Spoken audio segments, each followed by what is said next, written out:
अगर आप प्रधानमंत्री किसान सम्मान निधि योजना में जुड़े हुए किसान हैं तो आप इस योजना की अगली किस्त का इंतज़ार ज़रूर कर रहे होंगे। और आप सभी किसान भाइयों को बता दूं 17 अक्टूबर को अगली किस्त आने वाली है। लेकिन 17 अक्टूबर को किस्त लेने के लिए आप सभी किसान भाइयों को ऐसे 5 काम है वो करके रखने अनिवार्य होंगे, तभी आपको पैसा मिलेगा। अगर आप ये 5 काम नहीं करते हो तो आपको इस योजना का पैसा नहीं मिलेगा। तो वीडियो को अंत तक ज़रूर देखना। सरकार की तरफ से हुए सभी बदलाव और जो 5 काम महत्वपूर्ण है वो आपको करना है, और किस तरह से आपको करना है, क्या काम है, वो हम आपको इस वीडियो में बताते हैं। तो वीडियो शुरू करने से पहले वीडियो को लाइक और चैनल को सब्सक्राइब जरूर करना। तो किसान भाई यहाँ पर आप देख सकते हैं मैं पीएम किसान के पोर्टल पर हूँ, इसका लिंक आपको डिस्क्रिप्शन में मिल जाएगा। अभी यहाँ पर आने के बाद आपको नीचे की तरफ स्क्रॉल करना होगा और यहाँ पर आपको एक ऑप्शन मिल जाता है आधार ई-केवाईसी का। पहला काम आपको आधार ई-केवाईसी का करना है।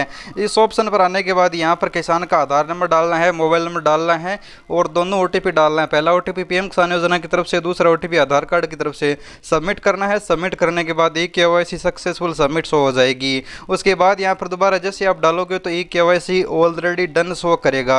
अब यहाँ पर आपको हम बात करते हैं दूसरे काम की। दूसरा काम आपको क्या करवाना है। दूसरे काम में आपको गूगल में जाकर सर्च करना है डीबीटी भारत। आप जैसे सर्च करोगे तो इस तरह का इंटरफेस आपको दिखाई देगा। ऊपरली जो वेबसाइट मिलेगी ऊपर इसे आपको ओपन कर लेना है और ओपन करने के बाद इस तरह का इंटरफेस खुलेगा। यहाँ पर आपको एक ऑप्शन मिल जाता है सिटीजन बैंक अकाउंट आधार सेटिंग लिंकिंग, इसको ओके करना है। यहाँ पर आपको इस तरह से इंटरफेस खुलेगा। अब यहाँ पर आपको अपना आधार नंबर डालना है और आधार नंबर डालने के बाद इमेज कोड डालना है, OTP डालना है और फिर आपके इस तरह का इंटरफेस खुलेगा। अब यहाँ पर आपको चेक करना है कि आपके आधार कार्ड में बैंक अकाउंट लिंक है या फिर नहीं है। अगर पहले से लिंक है तो ठीक है, अगर लिंक नहीं है तो आज ही अपने बैंक जाइए, या फिर आप बैंक नहीं जाना चाहते हैं तो आप ऑनलाइन माध्यम से भी कर सकते हैं। इसका लिंक भी आपको डिस्क्रिप्शन में मिल जाएगा। आप घर बैठे आधार में बैंक अकाउंट लिंक कर सकते हैं, यानी आधार NP से बैंक में लिंक कर सकते हैं। 2 काम मैंने आपको बता दिए हैं। लेकिन अगर आपको इस तरह से लिंक दिखा रखा है लेकिन वो इनएक्टिव है, जैसा कि यहाँ पर आप देख सकते हो यहाँ पर इनएक्टिव शो कर रहा है, तो लिंक होने से भी कोई मतलब नहीं होगा, आपको पैसा नहीं मिलेगा। तो आपको इसे एक्टिव भी करवाना होगा। एक्टिव करवाने के लिए आपको बैंक जाना पड़ेगा, क्योंकि बहुत सारे किसानों का NP से लिंक तो है बैंक में, यानी आधार बैंक में लिंक तो है लेकिन वो एक्टिव नहीं है, उसमें पैसा नहीं आ सकता। तो आप एक्टिव भी होना चाहिए, जैसा कि यहाँ पर आप देख सकते हो आपका यहाँ पर लिंक भी होना चाहिए, एक्टिव भी होना चाहिए, फिर आपको पैसा मिलेगा।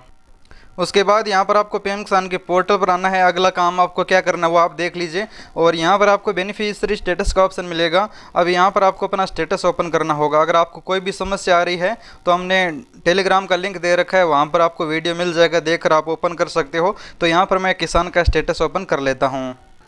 स्टेटस ओपन करने के बाद यहाँ पर आपको देखना है कि आपका आधार भी वेरीफाई होना चाहिए, फॉर्म आपका एक्टिव होना चाहिए, पेमेंट मोड यहाँ पर आधार होना चाहिए और PFMS बैंक एक्सेप्ट होना चाहिए। जिनका अभी अंडर रिवैलिडेशन है उनको थोड़ा सा और इंतज़ार करना है। लगभग किसानों का अभी स्टेटस एक्सेप्ट होना शुरू हो चुका है, तो यहाँ पर एक्सेप्ट होना चाहिए। जिनका यहाँ पर रिजेक्ट हो चुका है उनको जो भी प्रॉब्लम है उसका सुधार करवाना होगा, उसके बाद उनका भी एक्सेप्ट हो जाएगा, लेकिन उनको थोड़ा समय लगेगा।